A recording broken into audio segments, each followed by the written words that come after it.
Welcome to Make Your Mark podcast, where guests share their experiences, insights, and tactics to help you accelerate your business. So building, scaling, and monetizing your business is made easier. And I will be your host, Kay Suthar. Have you ever heard something called Podfade?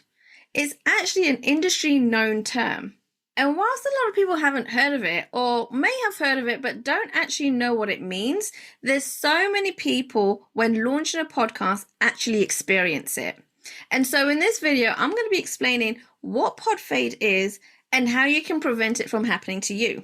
And so the term Podfade actually means when you're launching your own podcast and you create content and you have it released, say, every single week, once a week, and you may have one going out 2, 3, 4, and then eventually you kind of decide that this isn't working, or it's taking too much of your time, or you just feel like you're in this hamster wheel and all you're doing is editing, doing content, putting it out there, and you're just going round and round in circles, and you're probably not seeing results that you want. And it's taking so much of your time. And so after you've had a few episodes out, you decided, you know what, this isn't worth your time or energy. And there's actually a lot more involved in podcasting than you thought. Or you're just not too sure on how to organize yourself, right? On what things should take priority and how to do the planning. And what I'm going to do next is give you some tips and tricks and as to how you can prevent yourself from going into Podfade. So first of all, I would always suggest, especially if you're new to podcasting and you don't have a team and you're doing it all solo, I will suggest you actually block recording episodes. Now, regardless of whether you're doing solo episodes yourself or you're bringing guests along, or you might even have a mixture, right? Always do block recordings. Pre-record all of your episodes prior to it being released. This is the easiest way in the beginning to get your podcasting journey going. And I know there's a lot of podcasts out there that do live stream, right? And you're probably thinking this is an awesome way to have a podcast, have it live stream on all these different platforms where you see your audience live on screen interacting with you. And it's great if you have a team and you're committed to showing up live every single week on that same day at the same time. Okay, if you can guarantee you can do that, then go ahead, do the live stream. But most of you probably can't guarantee that because life is life and things happen. Say if you're not able to show up live one week, you can have someone from your team member actually do it, or you might even have a co-host. And if that's the case, then you can totally bounce off each other and help each other out on weeks that you can't actually show up. But again, if you're doing this solo on your own and you don't have a team and you don't have a co-host, the best way to ensure that you stay consistent with all the content and value every single week is to make sure that you pre-record all of your episodes ahead of time. And so once you decide that you're going to pre-record, it's just a matter of doing a little bit more planning as to what content you actually want to share with everybody and if you want to bring a guest along or not. And in fact, having a mixture of solo episodes and guests can actually help you out because you can totally book a load of guests in your calendar to record these episodes and then have a few that you do solo going out as well. And so what I tend to do is I look at my calendar for a year and see where I'm going away, any celebrations. And so if you've got anything like that, family vacations coming up, and you know it's going to be a couple of months down the line, you want to make sure that you record and make it all automated to the point where it actually releases on the day and time you want it to, even though you're on holiday, even though you are a family, or that you're on the beach with a margarita in your hand. It doesn't matter. Once you've pre-recorded it and you then schedule it to go out on a certain time and day, then it doesn't matter where you are. But if you're live recording, it's very difficult to do that. And so it does mean doing a little bit of planning ahead of time. And so once you know the dates that you're going to be away, right, you want to then think about, all right, I may need to do enough episodes recorded for the next 3 months. Okay. Now, the more you have in the bag, the better it's going to be for you. And honestly, I've got enough episodes to last me the next 8 months. So I don't have to worry about it. And it's just on auto. I know which episodes are going out on which weeks.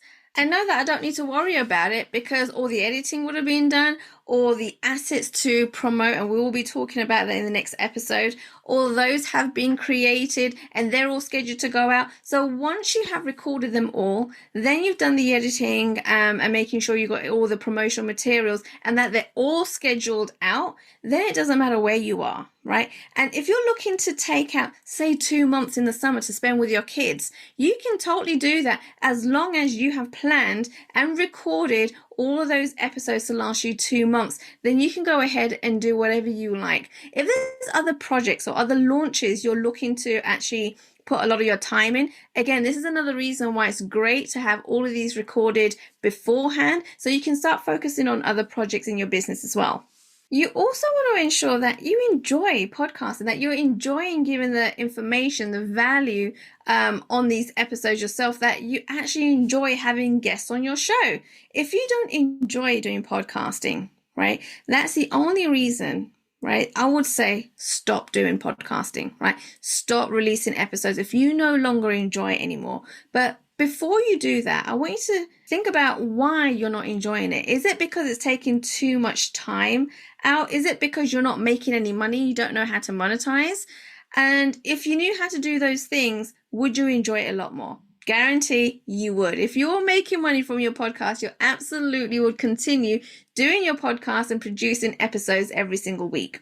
Now, if there's gaps in your podcasting journey and you're not actually seeing the results that you thought you would see, then again, it means that you need some education, you need some coaching, right? And that's where we come in. Like, feel free to reach out to us and go to makeyourmarkagency.com. You can totally book a call there. You feel like there's anything that you're missing and that you know that you can make money and you can get a bigger reach, but if it's not happening for you, this is where you need to actually start investing in your education.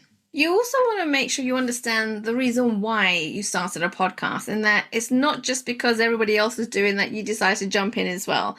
Because the reason why you started a podcast is going to affect the way you actually strategically plan your entire podcast and episodes, okay? And so what I mean by that is, if you decide to start a podcast because you want to network, and honestly, that's why I decided to start my podcast right at the beginning stages 3 years ago, is because we were in the pandemic and I just wanted to speak with people and meet people all over the world. I didn't want to stop networking. And that's why I decided that I was going to create a podcast where I have guests coming on every single week talking about specific topics. Now, if that's what you want to do and you want to build your network, then absolutely have guests coming on every single week.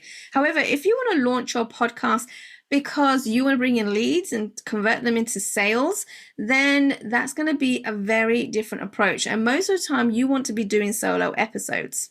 So really take a think about as to why you want to start your podcast, because that's also going to be the motivator for you to keep going and prevent yourself from going through Podfade. I would love to hear from all of you guys to see where you're at in your podcasting journey. If you have actually experienced Podfade and not even realized that you're going through it. And if you have done, if you would like to start your podcast back up, right, with the right information, we're making sure that you're filling the gaps up and that you're actually starting your podcast in the right way right from the get-go. If you are interested in learning more about podcasting, no matter where you are, whether you're in your beginning stages or if you want to scale your podcast, then ensure that you do reach out, because I'm here to help every single one of you. And I want to make sure that you succeed in your podcasting journey, because there is so much you're missing on the table by not podcasting. And I urge every single one of you to start a podcast, because once it is done in the right way, it can completely change your business. And I look forward to hearing your comments and learning where you're at in your podcasting journey. And I will see you in next week's episode. Thanks for listening to Make Your Mark podcast at www.makeyourmarkpodcast.com. Make sure you hit that subscribe button so you get this and every other episode that comes out. We have lots of great stuff coming, so make sure you hit subscribe so you don't miss it. And thank you in advance for all the reviews and comments. I appreciate it so much, and I look forward to serving you in next week's episode.